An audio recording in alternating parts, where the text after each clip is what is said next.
The surroundings were blurry. Nothing was clear, but I could see something moving. I walked towards it, and slowly everything started to brighten and come into focus. It was Ella, cooking and wearing an apron.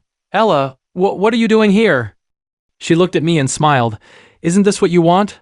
To be with me. She was right, that's what I wanted, but why wasn't I happy? Was it because I knew she didn't love me? "You should leave." She looked at me with concern. I just avoided her gaze. She suddenly threw the ladle she was holding and ripped off the apron she was wearing. "Why do you keep pushing people who love you away?" I woke up suddenly, drenched in sweat. I hated that dream. I hated dreaming about her. "You bastard, nobody loves you," shouted the little kid who lived next door to me. I could only go home and sulk in my room. What was I supposed to do? I was so young, so small compared to him. Besides, what he said was true. Nobody loved me. I tried to wake myself up from that dream. It was a nightmare. I just held my hand to my eyes. They were wet with tears. I was still crying because of the same dream. I didn't want to cry because of it. There was no reason to cry over that dream. I got out of bed and went straight to the bathroom to wash my face. I glanced at the wall clock in my room. It was only 5:30 in the morning. After that, I went out and went to the kitchen. To be honest, I didn't feel like doing anything, but I had to prepare breakfast. I was embarrassed by Tita Gemma, so I was the one who cooked, even though they had a lot of helpers. But it seemed like I was late. Breakfast was already prepared. What a waste of my waking up. What is this? Why are you so gloomy? I turned to see who was speaking. It was Kuye Angelo. He approached me and ruffled my hair. "Eat your breakfast." But I couldn't move from my spot. He had scolded me before he left. I was also a little scared of him. Did I do something wrong lately? He was Aries' brother, Tita Gemma's eldest son. "Jay, what are you still doing there?" "Keikuya, when did you get back?" 3 a.m. I was going straight to my condo, but I wanted to see Mom first. I just nodded. He had just come from Singapore. He was the one taking care of their business there. The last time we saw each other was when Lola was in the hospital. I still remember his expression when he was about to bury me alive. Luckily, he seemed to be in a good mood today. "Is Aries still not home?" he asked while making coffee. "Not yet, but I saw him at school." He took a sip of coffee. "How are you doing at school?" "Mama told me you ended up in Section E." I scratched the back of my neck. "Yeah." Kuya Angelo also graduated from HVIS. I don't know if he knows anything about the current Section E. Kuya, I started, "Do you know anything about Section E?" He looked at me. "Yeah." I approached him. "Tell me about it." I saw Kaya's hesitation. It was like he was hiding something. I didn't have a good feeling about his expression. It seemed like there was something. There's no actual Section E. It only exists when there are students who have cases in school, troublemakers to be specific. At first, there were only 5 or 6 students in Section E, but as time went on, more and more joined. Once you're placed in that Section E, you can't leave. For example, if you're only in first year and you're put in that section, you can't leave until you graduate. His explanation was long. That's why Aries said I was perfect for that section. I'm a troublemaker. What else? You. I'm not sure if your batch is the same as ours, ... Because in our batch, only the real troublemakers who can't be controlled end up in that section. They can't be expelled because they have backers. So that's how it is. Why are there no girls in Section E? I'm not sure, but there have never been any girls in Section E. Sometimes there are exceptions like you, but they're transferred immediately. Maybe because the girls in the school aren't that rowdy. I felt a little embarrassed by the word rowdy. So if you behave, they might transfer you to another section.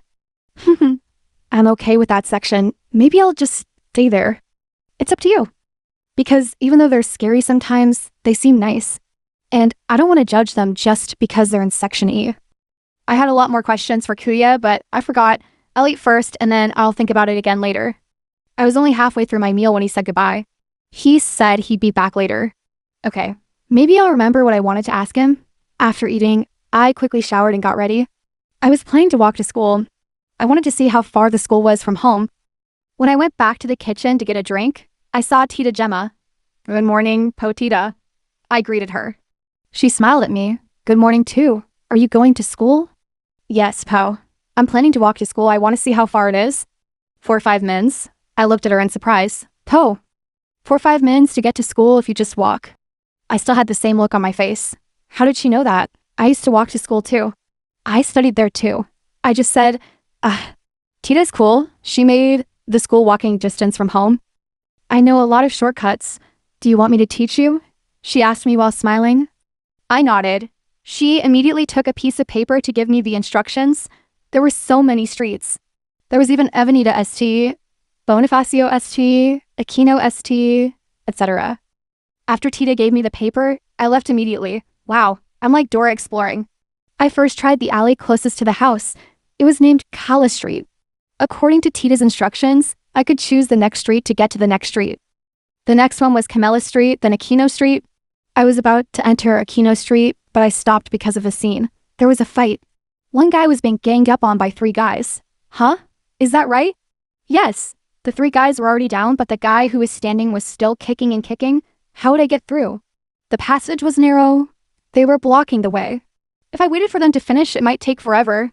Hey, no choice. I approached him, but with a distance. Just enough for him to hear me. You, excuse me?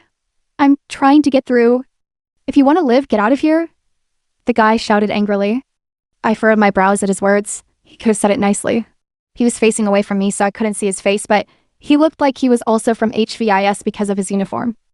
I'll leave if you let me through, I replied rudely. He suddenly stopped kicking the guys. I saw his fist clench. Oh no, he's angry. He turned to me and glared. His gaze was deadly, but it quickly disappeared when he recognized me. It's my classmate. I just can't remember his name, because I still don't know and I'm still trying to figure it out. Jay? He smiled at me as if nothing had happened. You're my classmate, remember? I just nodded and walked straight ahead. I just passed by the guys who were lying on the road. Some of them had blood on their faces. Wait, are you going to school? I turned to him and nodded. Let's go together. I'll just finish this quickly.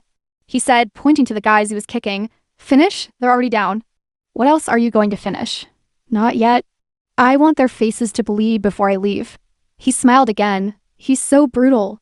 He's going to kill those guys. Why, you do you. I'm leaving. I continued walking even though I could hear him calling me. He looked so young to be fighting. I was even taller than him. His uniform was a little loose on him, making him look even smaller. He had black hair and was a little squinty-eyed. He was cute when he smiled. I should have asked for my classmates' names first. At least I could make a list on paper. I only know Felix, Kiefer, and Yuri. Wait, I heard him shout. I didn't turn around because, from his shout alone, it was obvious he was running. He grabbed my shoulder when he caught up. He was catching his breath and just held his knee for support. I said, wait for me. He said while catching his breath. I might be late if I wait for you. He straightened up. No, it's still early. I didn't say anything and just continued walking. He followed me. I'm Sishan.